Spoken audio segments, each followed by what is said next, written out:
It's the social conditioning, y'all. Listen, let me not even get started with y'all today because I'm lit from Mike messing around and giving me the most beautiful landing page and funnel. So, listen, guys, good morning and welcome. Are we at day 30? Am I understanding this correctly? So, yes, we are on the last day of partnerships. Let's put some fire, some claps, some hearts. Has Director Deniece been giving us the goods on partnerships, y'all? Let's go ahead and sure that we shout her out. We appreciate you so much. We are so blessed to have you in the midst of our 4040. We are just blessed. So, guys, we are getting ready to end. Today is going to be the last day of partnership, but I want to prepare you because we're going into profits. So I don't care if it take you 10 minutes, if it take you 10 hours. Tomorrow morning, I need you to come with your list. If you have gotten a partner since 4040, I need you to raise your hand. If you got a partner since 4040, raise your hands. Okay, let me see. Let me see. Okay, I see Director Deniece. Okay, I see Teresa. Okay, okay, great. So I want to push us. So all of the 10 days of profit, I need you guys to bring your list starting tomorrow. Minister Asia, she got a partner, but everybody else, listen, we're gonna get a partner during those 10 days, the next 10 days, the final 10 days, or we're gonna be positioned so well that it's just gonna be a matter of time. Bring your list. We're gonna be building rapport online. We're gonna be calling people. We're gonna have 20 minutes every day of 4040 of working our list. This is what the work look like. So while we're online, if you need a three-way, Director Deniece and I'll be right here. Our goal builder is gonna be right here. We working the next 10 days. So I want you guys to please bring your list. Put in bond to bill. I got my list, so we can make sure that everybody have their list. Have their list. If anybody is missing, you have partners that's not on here today. You want to let them know we're starting profit tomorrow, and we need to have our list. We're gonna do the work. We're gonna come back the last 10 minutes of every session. You're gonna say, "Oh, this is what I was struggling with. This is what worked really well with me." Anything, because this is going to be real time coaching doing the work. So let me move myself out the way. We're going to turn it over to my sister in success, Director Deniece Fields Russell. Carmen, hey y'all. Last day for me. I just want to say thank you. I have enjoyed my 10 days. I really have. And what's exciting is I enjoyed my first 20 days being a participant, and I'm going to enjoy my last 10 days being a participant, but I've thoroughly enjoyed helping to lead this process, these 10 days. So let's jump right in. I'm going to use my whole 27 minutes, okay? So I want to make sure that we're all good on that. I want you to put in the chat the most of what you know. Well, let me say this. There's a lady, I don't know if she's still living or not, that I met in Chicago. Oh, and she was an older lady back then. She said, everything I ever learned, I learned in kindergarten. Kindergarten teachers say that. And she was a kindergarten teacher. So I want to know, what is the one thing, whether it's a thing, a person, an action, whatever, what is the one thing that you attribute most of what you know to? You can say, most of what I know, I got from what? I want you to put that in the chat. And it should not be a whole paragraph. It literally is a word or probably a phrase, maybe a sentence. Thank you, Teresa. Teresa said U.S. Army, and I can pretty much figure why you said that, but I may come to you.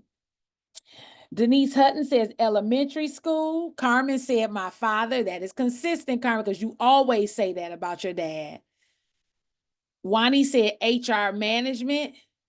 Mike said drum and bugle corps. Okay, cool. I didn't know you were in the drum and bugle corps. So good to know. AJ said love of reading. Lisa said personal development. Gregory Chin, law enforcement. Tracy said mother and grandmother. And Minister Aisha said sheriff department. Wani said Vera Goodlow. Q said personal experience. Okay, so y'all get it. Y'all get it. I I asked that question because once again, it was confirmed for me this morning. Most of what I know about the things that I know definitely come from reading. Definitely. Reading and personal experience. Definitely. Definitely. Like, yes, our parents give us foundational things, and some of them can tell you things all up until you're an adult. That's good. But when I think about the things that I know the most about and that I operate in the most, is because I'm such a reader. So when you hear the phrase leaders are readers, readers are leaders, like even what I shared with y'all yesterday about Ruth, I can't say that my more in-depth understanding came because my Sunday school teacher may have shared it with me, but it didn't resonate the way it did when I decided to go read it for myself. Right, Lisa? So somebody Mike can teach us some stuff all day long. Mike got that from something or somewhere. Mike, let me ask you, unmute real quick. Drum and bugle corps. Why did you say that? I chose that because that was when I was 16 up to the age I was 20. So it was a very critical development part of my life. And what I learned from that, because I had never played sports, I played trumpet and instruments. But what I learned from that was the spirit of competition, which taught me a lot about myself, pushing myself beyond my limit. So I learned a lot from that. And I Yeah, apply that to a lot of things in life now. that's right. Competition. Competition. Teresa K. Milner, unmute. You said U.S. Army. Tell us why. I know what you're going to say, but tell us why. Well, for me, was self-esteem. I gained a ton of self-esteem. Um, I had to gain weight to go in. So like, okay, now I'm trying to lose weight. But self-esteem and then discipline.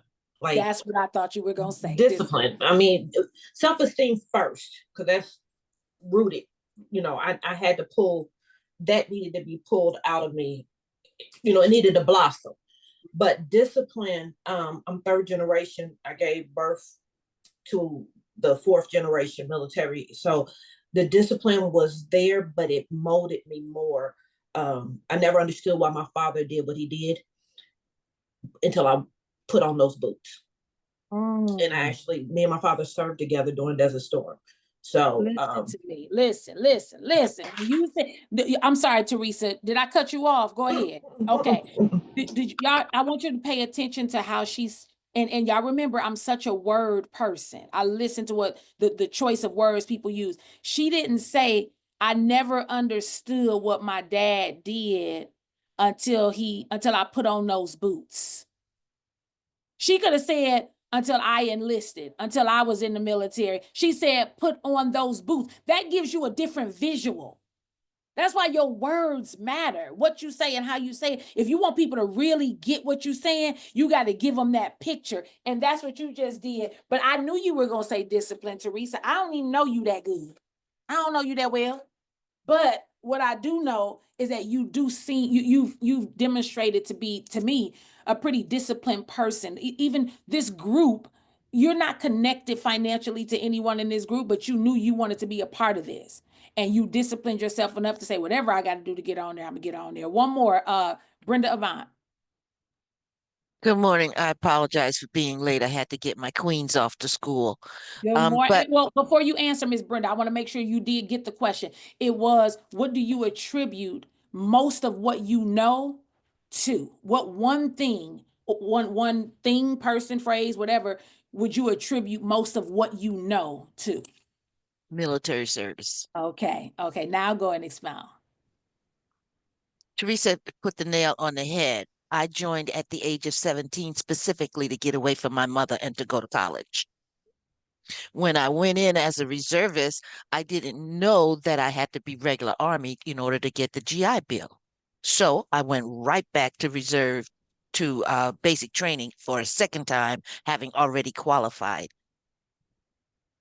It was the desire to do more than just get a job right out of high school.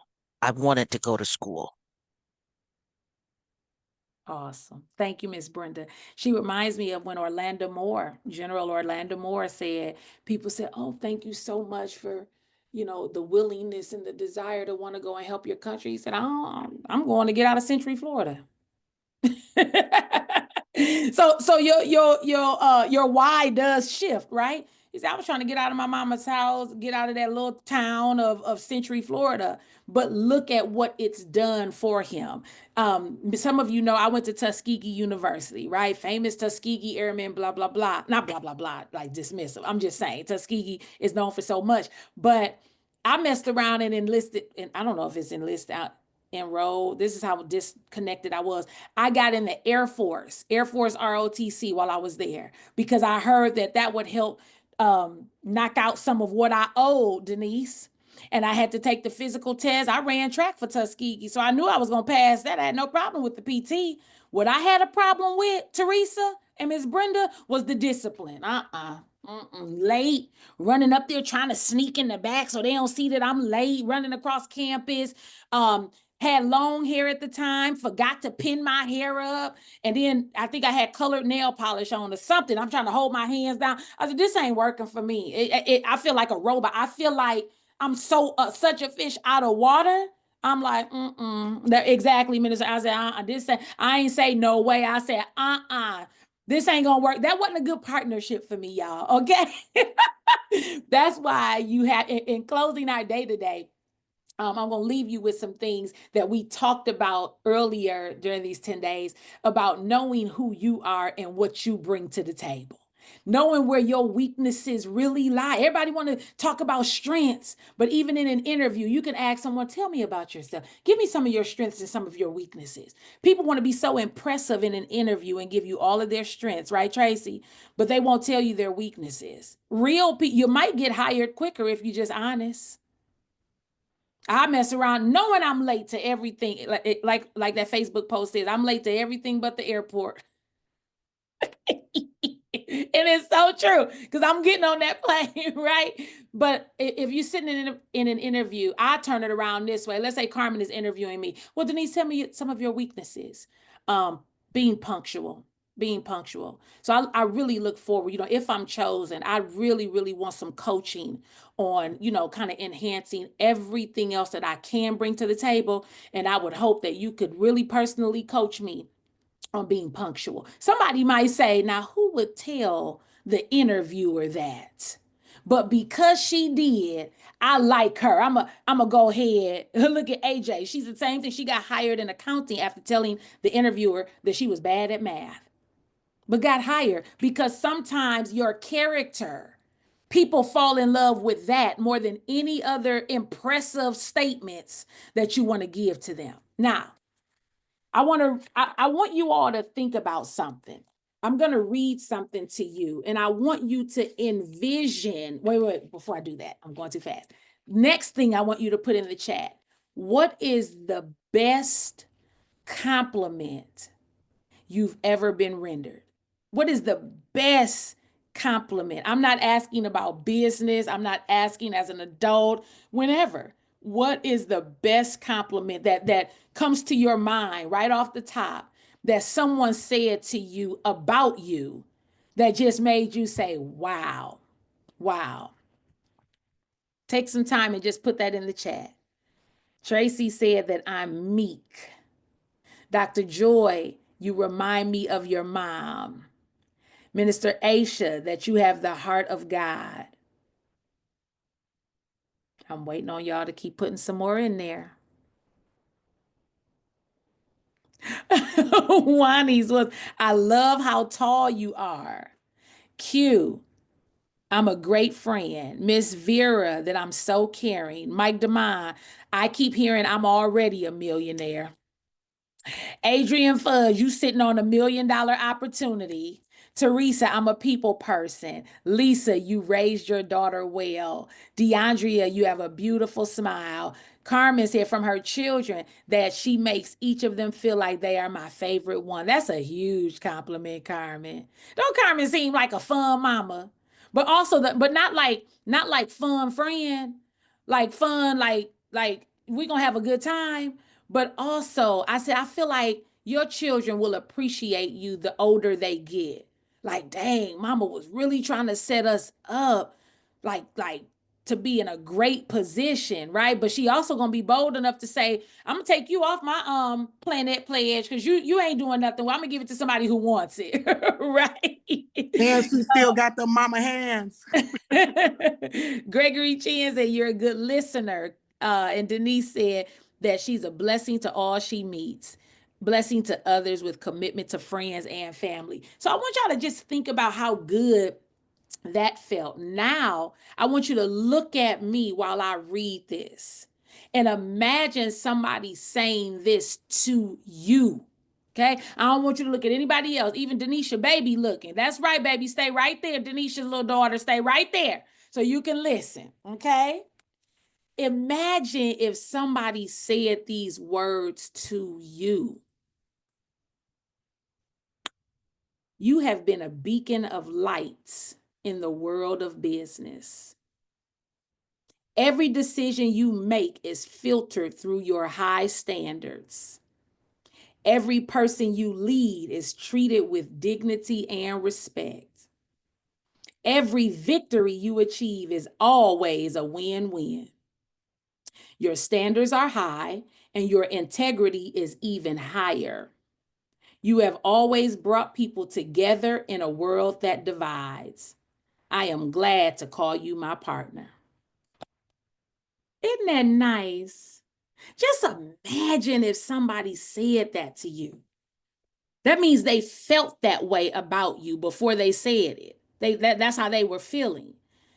I just looked at that. Yeah, I read that this morning in the preface of the last book I'm going to give you today. And shout out to Tracy for being such a coachable BP. Every book I've shared, she went and bought, Lord, including the Bible.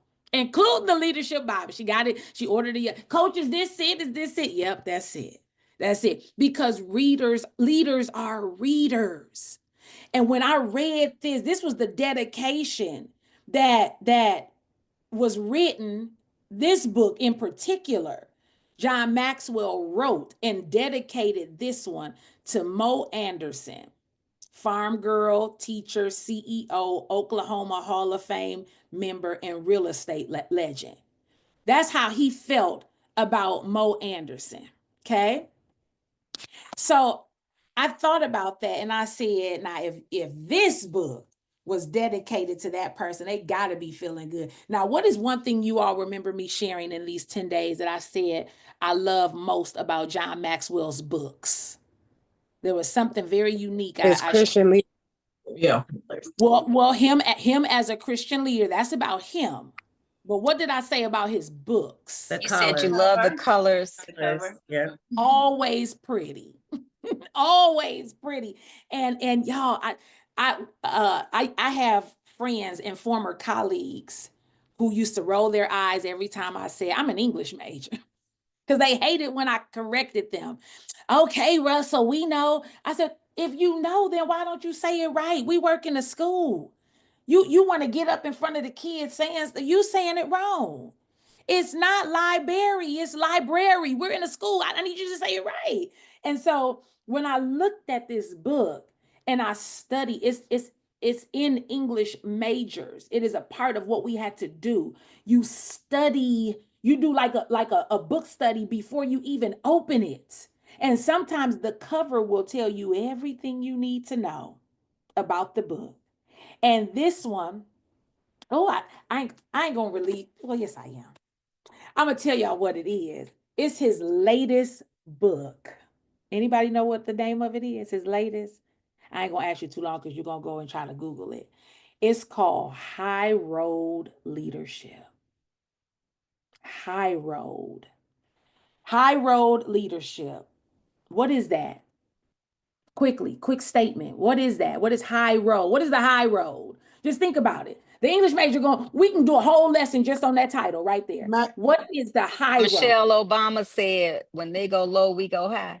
Okay. So not getting in the trenches Yep. or getting in the mucky muck. That's enough. Don't go too far yet, because I'm gonna give you some. Don't go too far. Just give me a statement about high road lead. Just a statement when you hear it, Minister Aisha. Maximizing your leadership to its fullest. Okay. Okay. Here's the Stepping sub. away from the mess. Yes. Yeah. Ooh, stepping away from the mess. Very good. Law said, keep your head up and continue on. So here's the subtitle: Bringing People Together in a World That Divides. Bringing people together in a world that divides. When this book came out, it was at a very integral time in business for me. And it just came out in 24. Like, if it did, I just got it in 24. He had just advertised it. Carmen, you probably know exactly what I mean when I say that. Now, looking at the color, Mike, Greg Chin, and I'm asking the men in particular because sometimes men see things way different than we do as women. Mike or Mr. Chin, what do you gather just from this cover? I immediately went to red and blue being political representations. Absolutely. AJ put it in there too. And notice how here's the road: bringing people together in a world that divides. And the book is not about politics, though. But he used, I feel like, I could be wrong, but I feel like he used that because that's such a great representation of like two worlds that can be very different. But how are you going to be the leader that still brings everybody together? There might be some Republicans on the line in this Zoom right now. It might be some Democrats in the Zoom right now. That doesn't change how you lead. It shouldn't change how you lead. It shouldn't. The things that you're teaching should not just be Democratic ideas. It shouldn't just be Republican ideas. It should be leadership ideas. How do we lead? How do we lead? Okay. So these are the things, the 12 things you're going to take with you after these 10 days of partnership. Some of them some of them you've heard before, but I want you to take these 12 with you. And then I'm going to leave you with something that's similar to the quadrant we talked about the other day. And Adrian, thank you. You put it in the chat before you had to get off of, before we jumped off. So when we're talking about being that valued partner in these partnerships that we will continue to build, make sure that you are the person who always follows your own thought or your own advice. If this, like Mr. Bradley said, or not Mr. Bradley, I think Gandhi said it, be the leader that you wish to see in the world. Is that it? Did he say that? Somebody did. Somebody important said, be the change you wish to see in the world. I think that was it. Okay. So be that leader be that partner that you want to partner with. Number one, bring people together. Bring people together. You have to at least be the person who attempts to bring the people together. Everybody's not going to be accepting of it. Everybody doesn't want to, so be it. But you have to be on record as being the person who tried to bring the people together. Number two, value all people, all of them, everybody on your team. And it's not always easy. It's not. But you got to learn how to work with and not deal with, work with each and every person on your team. Okay. Number three, acknowledge your humanness. Humanness. Acknowledge that. You are human. You're not going to be perfect. You know that. Other people should know that. So don't expect other people to be perfect or be how you are. I had to learn that. Like somebody at Mr. Bradley shared in Chicago that somebody asked him, what was the biggest mistake you made in business? He said, thinking everybody wanted to win for their families. That was my biggest mistake. And when you get that down pat, you can handle your prospects easier who keep stringing you along like, it's okay. Listen, I want to apologize because I really thought everybody was like me and they wanted to win for their families, but that's not the case. Give them something to think about and then move on. Number four, do the right things for the right reasons. Not for attention, not for accolades, but because it's the right thing to do. Not because Don't do it because somebody said you shouldn't. When you are a mature person and a mature leader, you make the decisions that are best for the team, not best for you, not best for certain people on the team, best for the whole team. That's leadership. Okay. Number 5, give more than you take. Give more than you take. Number 6, develop emotional capacity. Emotional capacity. Learn how to handle yourself. Because you can't handle anybody else if you can't handle you. If you wild and all over the place, that's exactly how people see you. And trust me, they're not going to want to be bothered. They got to see that you can keep it together. You know how to keep it together. You can be in a situation in a big room and somebody done flat out lied about something. And instead of you doing this, what? Falling all out, you able to sit there so cool, like, wow, interesting. That's a safe word, interesting. Right? They don't know what you mean, Miss Lisa. Oh, interesting. Okay. Number 7, place people above your own agenda. Place people above your own agenda. At the end of the day, we could stay there and have a whole argument about that. Because sometimes after you've been in leadership so long, things will wear you out. Minister Aisha called me this morning with a situation a friend of hers was going through with their daughter at a school. And she was like, former principal, I just want to know your opinion, blah, blah, blah, blah, blah, blah. Would you do? And I started answering. And you know, she said, can I get her on the phone so you can tell? I said, no, I don't want to spend that much time talking about school stuff.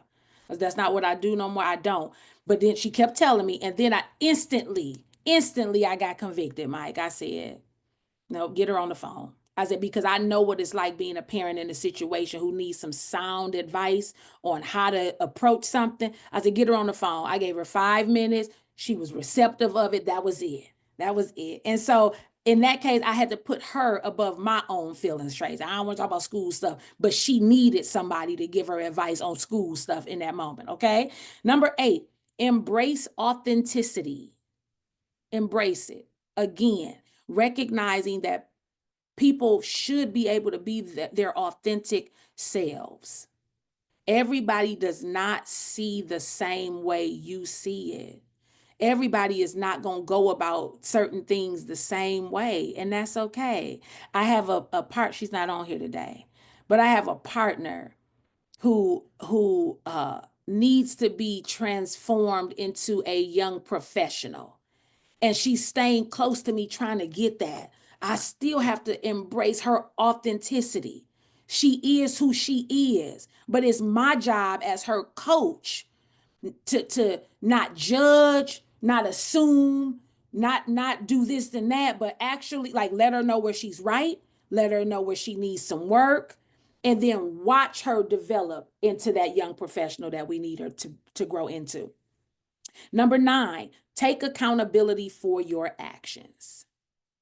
And if we're honest about it, we do not like to do that. It'll be everybody else's problem, everybody else's fault. But when you take accountability, you're able to say, no, that was on me. That's nobody else's fault. You know how much pressure that takes off of somebody else. When we had one of our big events here in Milwaukee, the first time Melody Washington came, I had Minister Aisha do the housekeeping announcements and bring me up, only for me to do the welcome and bring Melody up. That was out of the protocol. It should have been one person doing housekeeping, welcome, and bringing Melody up. That should have been me. So instead, when Director Washington was giving us feedback, it wasn't nice and soft feedback. It was straightforward. But as a leader, I can take it. And not only did I take it, I didn't take it and get mad and to myself. She don't talk to me like that. Da, da, da. I said, I went right to her. I said, come on, Aisha. I wanted Melody to know that wasn't Aisha's fault. That was me. I asked her to do that. That was on me. I took accountability for that. But I bet you the next time she didn't have to worry about it because we was on point, time and all. And she saw that. That's leadership.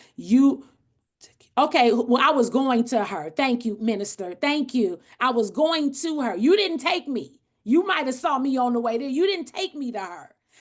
It was me who made the call, and it was my responsibility to make sure that Director Washington knew that she didn't do that on her own. That was me. Right, I remember because I said, come on, coach, we going up here. Okay. So number 9 was take accountability for your actions. Number 10, live by the bigger picture. And sometimes our frames are too small. We just see right here, right now. We can't see the bigger picture is about this. We got stages to walk. Y'all think I just say that because it's cute? Well, we got stages to walk. You ain't walking on stage if you didn't hit a goal. And if you ain't hitting the goal, that means you ain't hitting the goal if you ain't doing the work. And if you ain't doing the work, we just looking the same. Just, hey, y'all, we back again this morning, just talking and feeling good. But we need to be popping some pins, hitting some goals. I'm like you, Carmen, at the end, that last 10-day stretch, if you didn't bring in a partner in these 40 days, you're going to have to adjust whatever you've been doing, because commitment here for these 20 minutes is one thing, 30 minutes is one thing. The real commitment comes when the cameras are off and you ain't talking to everybody else. Now it's time to go pick up that phone and really make that call and say, I'm not getting back on another 40-40 and I didn't bring in a partner. That's really, that's the push you got to give yourself. Last 2. 11, don't keep score. Don't only do stuff. Well, I did something for you 3 times and you ain't do one for me. That's not it. You're going to get stuck. You're going to get stuck there. You got to say, I'm doing it because I want to do it.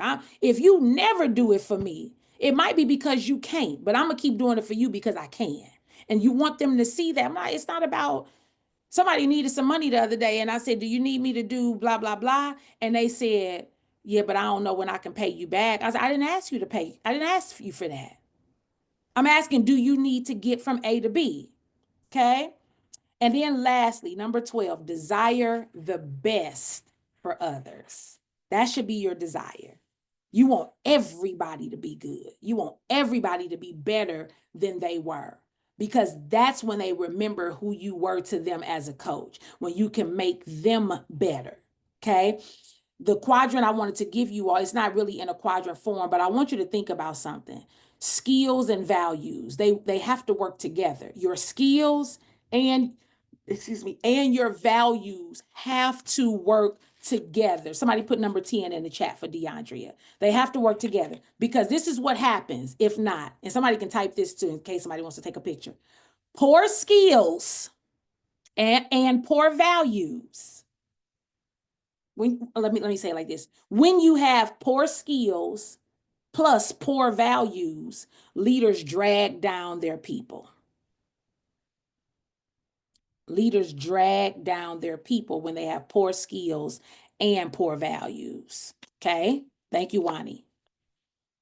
Next, if you have good skills but poor values, you're going to manipulate your people. Leaders will manipulate their people if you have good skills but poor values. And we see some evidence of that in the world today. People have some good skills but horrible values. They become leaders who manipulate their people. If you have poor skills but good values, you can't help your people. They might love you. I love you. Quick to say that because they have good values. They're a good person, but low skill. And if you don't have skills, if you have poor skills but good values, you can't help your people. You can't help them get to a better place. If you're a leader who's trying to you got to be able to take your people somewhere else. Okay. But lastly, this is what we want. I'm sorry, Director, can you just repeat that last one more time, Yep. please? Poor skills and good values. Leaders can't help their people. And then lastly, good skills and good values, leaders raise up their people. Y'all just think about it. Man, when I say this, I say I love every John Maxwell book, y'all. But when I opened this one up, the stuff I got just in the first chapter was slapping folks in the face. I could be folks too. It was a slap in the face. Mike, go get this book.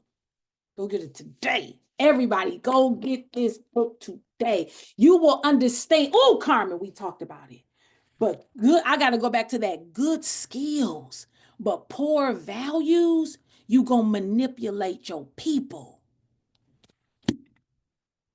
Woo! People be the smartest individuals out here. But if you don't have a good value system, you just going to have a bunch of people following you just because you say come. That's not who you want to be, y'all. Have your skills and your values work together so you can groom your people. I promise you. Promise you. As your leaders elevate, let them. Support them. Encourage them. Don't turn your back on them because they're elevating. That's a sign of good skill, poor value. And because you can't really manipulate them like you want to, it becomes a problem. Y'all, this book is woo! It's good. High road leadership. Carmen, I'm over time, honey. But I don't know if you want to stop it. I know Tracy and Minister Aisha had their hands up. I don't know if you want to stop the recording first or what, but I